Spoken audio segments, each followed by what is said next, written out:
नमस्कार शेतकरी मित्रांनो, आपल्या सर्वांचं आपल्या बायोड्रीम यूट्यूब चॅनेलवरती आपल्या सर्वांचं मी स्वागत करतो।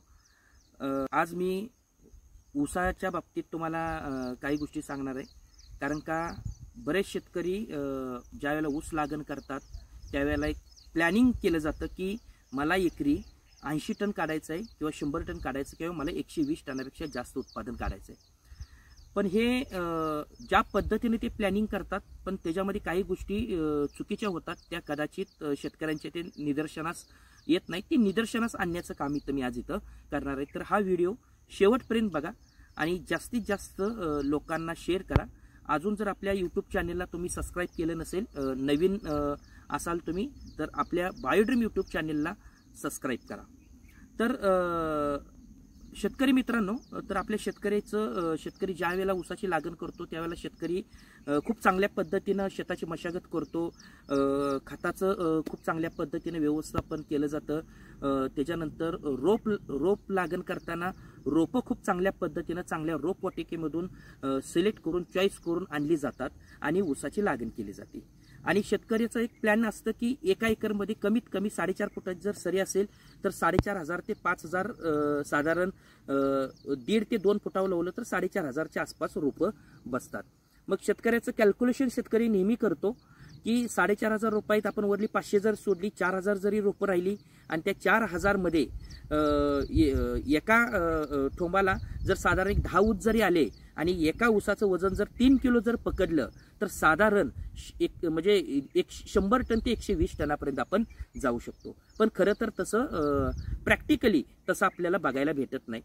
तर ह्याच्या पाठीमागे जर बघितली तर सगळ्यात मोठी आपल्या शेतकऱ्यांची जे गफलत होती, जे चूक होते, ते म्हणजे आपण ज्या वेळेला रोप लागण करतो, रोप लागण केल्यानंतर ऊस भरणीला येईपर्यंत आपल्या शेतकऱ्याचं त्या ऊसाच्या प्रत्येक ठोंबावरती नजर असणं गरजेचं आहे। कारण का ऊसाचं उत्पादन अशाच ठिकाणी घटलं जातं कारण त्याच्यामध्ये गवती वाढ ज्या वेळेला ऊसामध्ये जास्त होते त्यावेळेला आपल्या शेतकऱ्याचं उत्पादन घटलं जातं।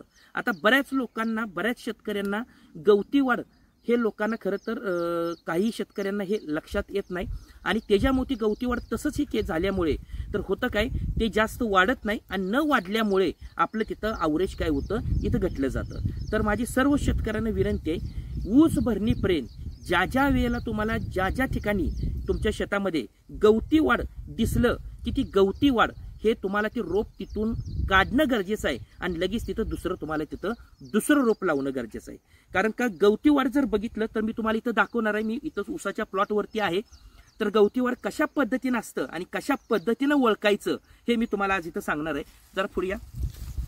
तर इथं तुम्ही इथं बघताय गवती वाढ म्हणजे गवतासारखं ज्या वेळेला वाढलं जातं त्याला ही गवती वाढ म्हणलं जातं। कारण इथं बघा, हे एकच ऊसाचं ठोंब आहे पण याला जवळजवळ इथं 30 ते 40 तुम्हाला इथं फुटवे दिसत आहेत, म्हणजे गवतासारखं वाढलेलं आहे। आणि ह्याचं ऊस मोठं होत नाही आणि हे नंतर काय होतं, आचकून जातं, ही जी वाढ खुंटते आणि वाढ खुंटल्यानंतर हे जर बघितलं, ही जी ऊसाची लागण आहे ही 1.5 फुटावरती लागण केलेली आहे आणि 1.5 फुटामधील हे जर रोप जर खराब जर झालं तर आपल्याला इथं 3 फुटाचं अंतर पडतं। मग अशी जर आपल्या शेतामध्ये जर 100-150 जर रोपं जर निघाली तर आपलं उत्पादन जे आपण उद्दिष्ट पकडले 100 टन किंवा 120 टन काढायचं, तर ते आपण ते उद्दिष्ट साध्य करू शकत नाही। तर माझी प्रत्येक शेतकऱ्याला एक विनंती आहे की ऊस भरणीपर्यंत आपल्याला प्रत्येक ठोंब हे काळजीपूर्वक बघणं गरजेचं आहे। जर आपल्याला उद्दिष्ट साध्य करायचं असेल, जर 100 टनापेक्षा जास्त आपल्याला उत्पादन जर काढायचं असेल तर गवती वाढ ज्या वेळेला दिसेल त्या वेळेला तुम्हाला ही गवती वाढ इथं काय करणं गरजेचं आहे, काढणं गरजेचं आहे। तरी सर्व शेतकऱ्यांना हे तुम्ही व्हिडिओ बघितलाय तर आपले जे जवळचे शेतकरी आहेत ह्या सर्व शेतकऱ्यांना हा व्हिडिओ पाठवा, जेणेकरून त्यांच्या शेतामध्ये जर हा प्रॉब्लेम असेल तर ते वेळेत सावध होतील आणि जी गवती वाढ जी आहे हे काढून टाकण्याचं काम ते करतील, जेणेकरून आपल्या सर्व शेतकरी बांधवांचं जे आपण उद्दिष्ट पकडलेलं आहे ते उद्दिष्ट आपण इथं साध्य करू शकतो। जास्तीत जास्त लोकांना हा व्हिडिओ शेअर करा। अजून जर तुम्ही सबस्क्राईब केलं नसेल तर आपल्या बायोड्रीम ह्या यूट्यूब चॅनेलला तुम्ही सबस्क्राईब करा आणि आपल्या जवळच्या शेतकरी मित्रांना हा व्हिडिओ नक्की शेअर करा, जेणेकरून आपल्या शेतकरी बांधवांचं जे नुकसान होणार आहे ते नुकसान इथं टाळण्यासाठी मदत होणार आहे। धन्यवाद।